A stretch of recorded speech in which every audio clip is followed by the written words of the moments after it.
आज का ये एपिसोड शुरू करने से पहले एक छोटी सी बात। क्या आप भी अपना पॉडकास्ट बनाने की सोच रहे हैं? तो एंकर ट्राई कीजिए।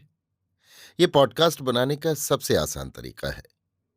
नंबर 1, ये फ्री है। नंबर 2, इसमें कई सारे ऐसे टूल्स हैं जो आपको अपने फोन और कंप्यूटर पर रिकॉर्ड और एडिट करने की फैसिलिटी देते हैं। नंबर 3, आप अपने पॉडकास्ट को डिस्ट्रीब्यूट भी कर सकते हैं, जिससे इसे स्पॉटिफाई और दूसरे प्लेटफॉर्म पर सुना जा सके।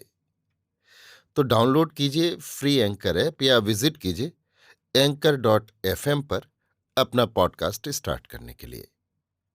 ये तो थी एक छोटी सी जानकारी, और अब शुरू करते हैं एपिसोड का सिलसिला।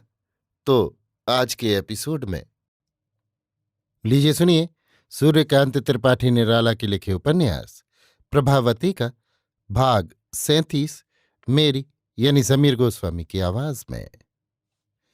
कई महीने बीत गए।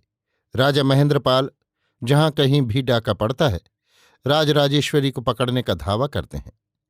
जिस तरह कहा गया है कि लड़ाई के बाद प्रेम और बढ़ता है, उसी प्रकार महेंद्रपाल, महेश्वर सिंह और बलवंत की मैत्री उत्तरोत्तर सुदृढ़ होती जा रही है।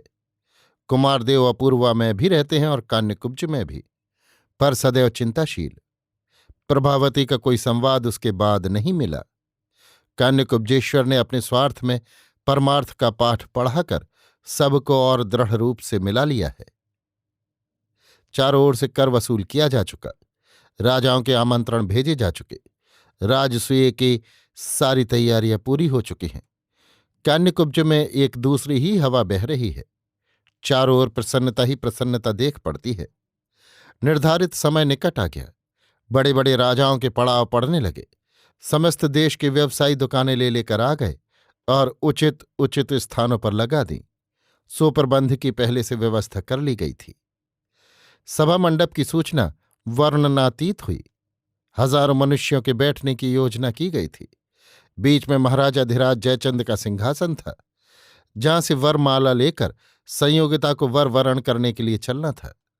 समस्त सभा मंडल गृह निर्माण कला विशारदों के द्वारा छा दिया गया था, जिससे जल से भी सभा समय भय न रहे।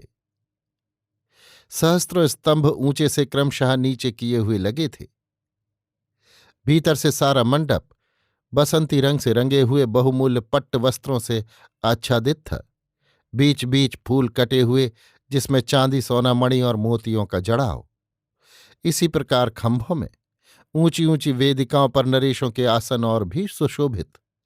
प्रवेश के लिए मुख्य 4 द्वार, चारों में बंधनवार लगे हुए, जलपूर्ण स्वर्ण घट जिन पर आम्रपल्ला और यव पात्र, ऊपर घृत प्रदीप प्रतिद्वार के दोनों ओर रखे हुए। मुख्य द्वार पर पृथ्वीराज की मूर्ति द्वारपाल के रूप से स्थापित। राजसूय यज्ञ समाप्त हो गया। ब्राह्मणों को यथेष्ट दान दक्षिणादि देकर महाराजाधिराज ने राज्य में दैवी शांति स्थापित की। सरदार तथा अभ्यागत नरेशों को जागीर, उपाधि तथा सम्मान देकर भौतिक शांति सुदृढ़ की। अब संयोगिता के स्वयंवर में सफल होकर चिरमानसिक शांति की स्थापना करने चले।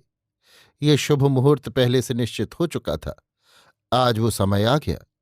महाराज कुमारी अपूर्व रूप गुण वाली नव यौवना संयोगिता को पाने की आशा लेकर ही प्रायः अन्य मित्र राष्ट्र के राजा गए थे। यदि केवल राजसूय में जाना कान्यकुब्जेश्वर के आमंत्रण का कारण रहा होता, तो अनेक नरेश न गए होते। सज सजकर अपने दरबारी कवियों और सामंत सरदारों के साथ सब अपने अपने आसन पर चलकर विराजमान हुए। बड़े आदर से महाराज जयचंद ने उन्हें बैठाया। सबकी आंखें संयोगिता के आने की प्रतीक्षा कर रही थीं। आज स्वयंवर है, पर संयोगिता की आंखों में आंसू हैं। एकांत कक्ष में सखी से बातें कर रही है। बुलावा आ चुका है, जाती हूं। माताजी देर हो गई कह रही हैं, चलने की सज्जा करनी होगी। जाओ, रोती क्यों हो? पूरी प्रसन्नता से हंसकर, मैं बिल्कुल तैयार हूं। तुम्हारे जाने पर कपड़े बदलकर ठीक अपनी जगह रहूंगी। डर क्या? सलाह के अनुसार ही काम होगा। महाराज पृथ्वी सभा में आ गए, तुम्हारी कुछ ही दूर रक्षा होनी चाहिए, तब तक चौहान सेना आ जाएगी। भावपूर्ण दृष्टि से अभिन्न सखी को देखकर नम्र परिणातांगी संयोगिता माता के पास चली। महाराज कुमारी का श्रृंगार ऋतुराज के हाथों हुए मधु माधवी के श्रृंगार से भी बढ़कर है। वो विविध रत्नों की प्रभा के बीच असामान्य सुंदरी संयोगिता पृथ्वी की किसी सृष्टि से उपमिता न होती हुई ही महाराज कुमारी हुई है। दासियां माल्य, चंदन, अर्घ, मोती आदि अलग अलग थालों में लेकर संयोगिता को चंद्रबिंदु के आकार में घेर कर ले चली। उस समय कविवर चंद्र कविता पाठ कर रहे थे। मंद झंकृत पद धीरे धीरे संयोगिता सभा मंडल में आई। कान्यकुब्जेश्वर के बंदी उसके परिचय में पद्य पढ़ने लगे। सबको महाराज कुमारी का आगमन सूचित हो गया। राजाओं की टकटकी बंध गई। संयोगिता पल के झुकाए हुए दासियों के साथ महाराज अधिराज के सामने आकर खड़ी हुई। ब्राह्मण पुरोहितों ने माल्य प्रदान से पहले सभा के मध्य बैठकर पितृकुल के देव पूजन की विधि पूरी की। पश्चात यथाक्रम बैठे हुए एक एक राजा के सामने ले जाकर सिखाए हुए बंदी उनका परिचय करने लगे। दो एक श्लोक राजा के अपने भट्ट जी भी 10 गुनी तारीफ में सुना देते। इस प्रकार दासियों के साथ संयोगिता उस विशाल सभा स्थल की परिक्रमा करने लगी। इसी बीच कान्यकुब्ज के सरदारों में बैठे हुए कुमारदेव की दृष्टि एक युवक पर गई। ऐसी युवक से उनकी गहरी पहचान हो चुकी थी। इसी युवक में उन्हें जीवन की प्रिय प्रभा मिली थी। सब कुछ वैसा ही है, केवल पहनावा कान्यकुब्ज सैनिक का है। आज कमर में 2 तलवारें हैं और वो पिथौरा की मूर्ति के पास दूसरे सैनिक के पास टहल रहा है। बड़ा अद्भुत लगा। ये प्रभा नहीं हो सकती। प्रभा वहां कैसे आएगी? इस प्रकार अनुमान और शंका कर फिर अच्छी तरह आंखें मलकर देखने लगे। उत्सुकता बढ़ती गई, वैसे ही शंका भी बढ़ती रही। फिर भी उस रूप का सादृश्य मिलता है, इतना क्या कम है।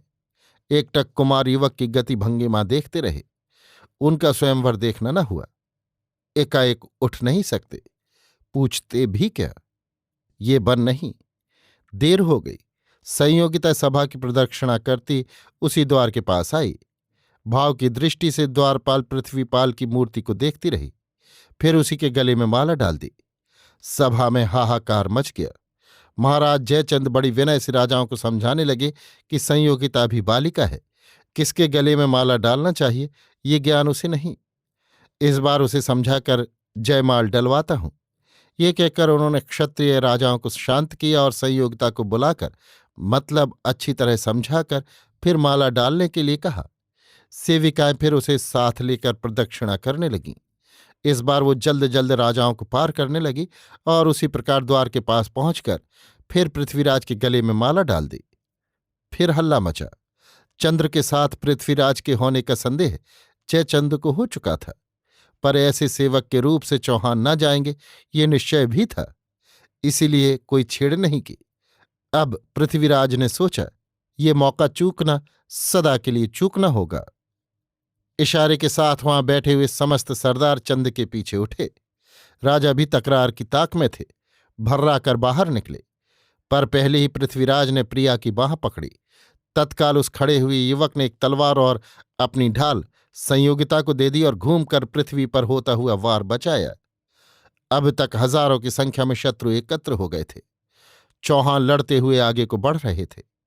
पृथ्वी का घोड़ा अभी दूर था, पर वहां दूसरों के पास भी सवारी न थी। घमासान के साथ बढ़ते हुए चौहान घोड़े के पास आए। पृथ्वी और संयोगिता घोड़े पर सवार हो गए।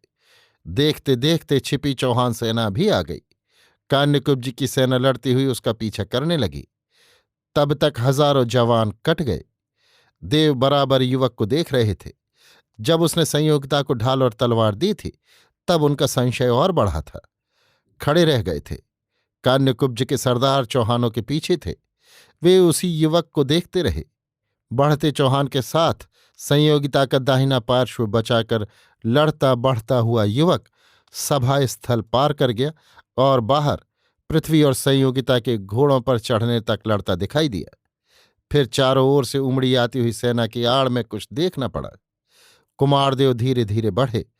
कुछ कदम बढ़ने के बाद द्वार के बाहर लाशें ही लाशें दिखीं। पृथ्वीराज के घोड़े पर चढ़ने के कुछ आगे चलकर देखा प्रभा मूर्छित पड़ी हुई है। उसकी पगड़ी जिससे वो युवक बनी हुई थी गिर गई है। बाल खुल गए हैं। कुमार के हृदय में वज्र सा टूटा। धड़कन बढ़ गई। जल्द बढ़कर देखा, वहीं एक और बलवंत पड़ा हुआ है, सदा की नींद सोता हुआ। प्रभावती सख्त घायल, मूर्छित। सांस देखी, बहुत क्षीण।